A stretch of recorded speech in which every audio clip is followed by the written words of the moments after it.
रात का वक्त था। अचानक मुझे माँ की आवाज़ सुनाई दी। वो दादाजी से कह रही थी कि तुम्हारे इस रात के काम की वजह से मैं बहुत परेशान हो चुकी हूँ। रोज़ रोज़ इस तकलीफ़ से मैं पूरी तरह तंग आ चुकी हूँ। तुम्हारी उम्र इतनी हो चुकी है, फिर भी तुमसे ये रोज़ कैसे हो जाता है, ये बात मेरी समझ में नहीं आती। इन दोनों की बातें सुनकर मैं हैरान हो गई थी। हेलो दोस्तों, स्वागत है आप सभी का हमारे चैनल पर कश्यप स्टोरी पर। एक और रोमांचिक कहानी उम्मीद करती हूँ लेकर आपकी खिदमत में हाजिर हुई हूँ। ये कहानी बेहद आप लोगों को पसंद आने वाली है। आज मैं 15 साल की हो गई हूँ और मेरा नाम संजना है और मैं एक गांव में रहती हूँ। हमारे गांव में पानी और बिजली की बहुत समस्या है, इसलिए गांव के लोग सूरज ढलते ही अपने काम ख़त्म करके खाना खाकर सो जाते हैं। जब मैं छोटी थी तभी मेरे पिता हमें छोड़कर इस दुनिया से चले गए थे। हमारे घर में मैं और मेरी माँ और मेरे दादाजी रहते हैं। हम खेती करके ही अपना गुजारा करते हैं। माँ और दादाजी दिन भर खेतों में मेहनत करते थे और अनाज उगाते थे। इस तरह हमारी ज़िंदगी बहुत अच्छी तरह सुकून से चल रही थी। मैं स्कूल में पढ़ाई कर रही थी, इसलिए माँ और दादाजी मुझे खेत में काम करने नहीं जाने देते थे। माँ का कहना था कि संजना पढ़ लिख कर बड़ी हो कर और हमारे गांव का नाम रोशन कर कर एक बड़ी अफसर बन जाएगी।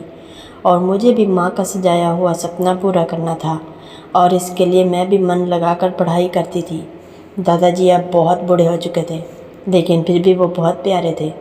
शाम को वो मुझे अच्छी अच्छी कहानियाँ और किस्से सुनाते थे, लेकिन इनका एक सच अब मेरे सामने आने वाला था, जिस पर यकीन करना मुश्किल था।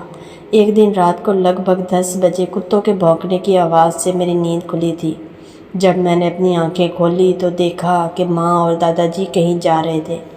इनके हाथ में एक टार्च थी, लेकिन हमारे गांव में तो सभी लोग अंधेरे होते ही सोने चले जाते हैं। फिर इतनी रात को दादाजी और माँ कहाँ जा रहे थे, उन्होंने मुझे इसके बारे में कुछ भी नहीं बताया। इन्हीं ख्यालों में मैं कब फिर से सो गई, पता ही नहीं चला। अगले दिन सुबह जब मेरी आँख खुली तो माँ और दादाजी घर में ही थे।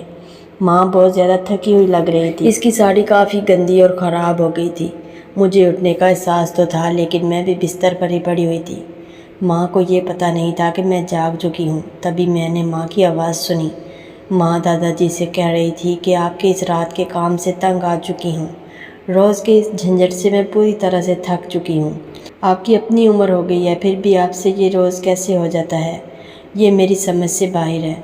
मेरे इन दिनों में भी आप मुझे आराम नहीं करने देते। माँ की ये बात सुनकर मैं बहुत हैरान हो गई थी। मुझे समझ नहीं आ रहा था कि इस पर क्या करूं।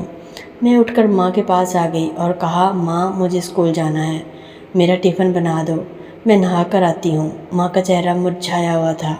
यकीनन रात में माँ के साथ कुछ हुआ था। मैं तैयार होकर स्कूल चली गई, लेकिन स्कूल में भी मेरे मन में वही बात चल रही थी कि माँ को आखिर ऐसा क्या हुआ और दादाजी ऐसा क्या करते हैं कि माँ को रात में बाहर ले जाते हैं।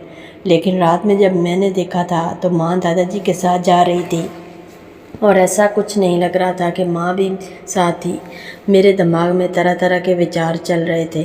स्कूल छूटते ही मैं घर आई। माँ और दादाजी अभी भी खेत से घर खाना खाने आए थे। इस रात मैंने माँ और दादाजी को बाहर जाते हुए देखा था। अगले दिन सुबह भी माँ की वही हालत थी। रात को बाहर जाकर माँ और दादाजी आखिर ऐसा क्या करते हैं, यही बड़ा सवाल मेरे सामने था। माँ रोज़ की तरह दादाजी को डांट रही थी। माँ कह रही थी कि अब ये सब बस करो, रोज़ रात को तुम मुझे बहुत थका देते हो, ढंग से नींद भी नहीं आती। सुबह उठकर घर में काम करो, सबका ध्यान रखो, खेत में मेहनत करो और कितना मुझे थकाओगे। माँ की बातें सुनकर मुझे भी इसका दर्द समझ में आ रहा था। मैं जल्द से उठकर माँ के पास आ गई और इससे पूछा, माँ आपको क्या हुआ है, मैं कुछ मदद करूं क्या? तुम दादाजी को रोज़ क्या कहती रहती हो?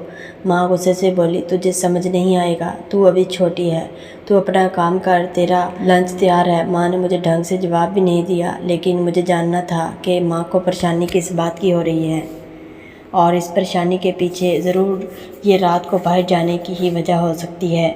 ऐसा मैंने अंदाज़ा लगाया, लेकिन माँ कुछ भी बताने को तैयार नहीं थी। और रात को इनके पीछे जाऊँ तो जाऊँ कैसे? मुझे तो इन ख्यालों से डर लग रहा था। आज का दिन भी वैसे ही बीत गया। मैं स्कूल से घर आई। माँ और दादा की सुबह से माँ की तकरार फिर से शुरू हो गई। माँ कह रही थी कभी तो मुझे आराम करने दो, रात को हम ऐसे संजना को छोड़कर बाहर चले जाते हैं। अगर इसने देख लिया, और ऐसी जवान लड़की का रात में घर पर अकेले रहना ठीक नहीं है। मुझे आज रात आराम चाहिए। तुम्हारी रोज़ की इन बातों की वजह से मैं रात में नहीं आ पाऊँगी। मेरी भी अपनी मजबूरी है, क्या करूँ। माँ की रोज़ की शिकायतें सुनकर मेरे मन में रात को लेकर और भी तजस्सुस बढ़ता जा रहा था। आज मैंने तय कर लिया कि अब और चुप नहीं रहूँगी। मैंने माँ से पूछा, माँ तुम इतनी थकी हुई कैसे रहती हो।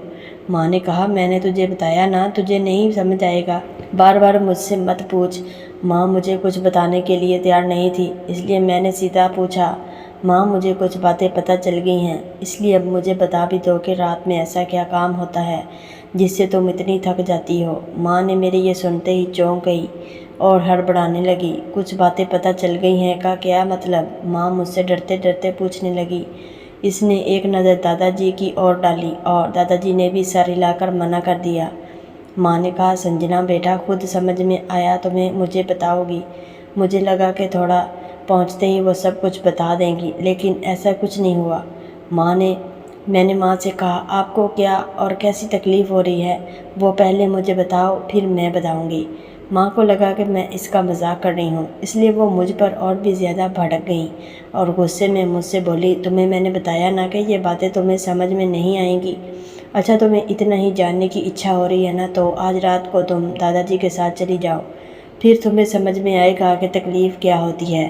तुम्हें लगता है कि तुम बहुत बड़ी हो गई हो, तो आज ही जाओ और कल सुबह मुझसे मिलना। इतना कहकर माँ गुस्से में तमतमाते हुए घर से बाहर चली गई।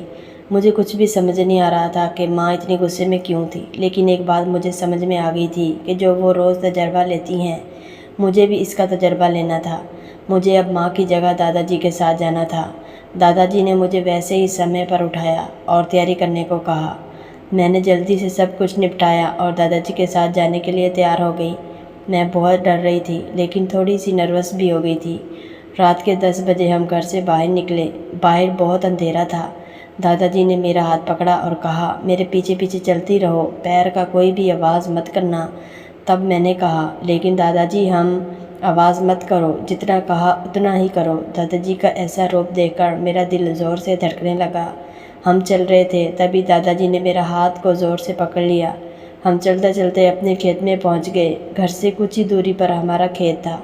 दादाजी मुझे खेत में लेकर गए और बोले, तुझे जानना था ना कि तेरी माँ और मैं रात कहाँ जाते हैं और क्या करते हैं। चल आज मैं तुझे बताता हूँ, लेकिन ये तेरा पहला तजर्बा होगा, इसलिए बिल्कुल मत डरना। अगर कुछ भी अजीब लगे तो मुझे बताना।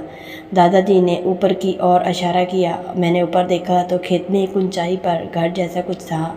वहाँ जाने के लिए एक सीढ़ी लगी हुई थी। दादाजी बोले, चल सीढ़ी चढ़ना शुरू कर दे। मैंने सीढ़ी चढ़ना शुरू कर दिया और मेरे पीछे दादाजी भी चढ़ने लगे। कुछ ही देर में हम ऊपर पहुंच गए। वहाँ एक पानी का घड़ा रखा हुआ था और बैठने की जगह भी थी। दादाजी ने कहा, ये टार्च पकड़ और जो कुछ कहूँगा तुझे वही करना है। उन्होंने मुझे टार्च दी और खेत में इधर उधर देखने लगे। मुझे कुछ समझ नहीं आ रहा था कि ये सब क्या हो रहा है। मैं दादाजी से कुछ पूछने वाली थी, तभी उन्होंने कहा कि बिल्कुल आवाज़ मत करना।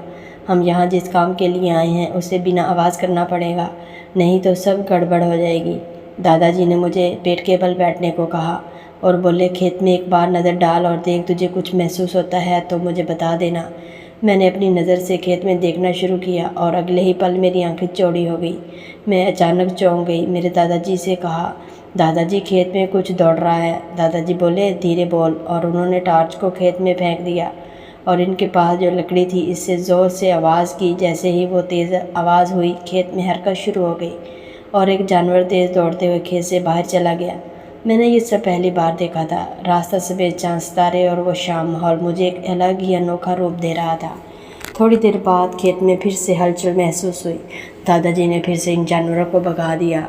उन्होंने मुझे बताया कि तुम्हारी माँ और मैं बहुत मेहनत से खेती करते हैं और रात के समय जंगल से जानवर आते हैं और हमारी फसल को नुकसान पहुँचाते हैं। इसलिए रात के समय हमें बारी बारी से जाकर खेत की रखवाली करनी पड़ती है। इसलिए मैं और तुम्हारी माँ रात में खेत में आते हैं, लेकिन रात की थकान, तुम्हारी माँ परेशान हो चुकी है और तुम्हें भी स्कूल जाना होता है। इस वजह से तुम्हारी माँ का तनाव बढ़ गया है।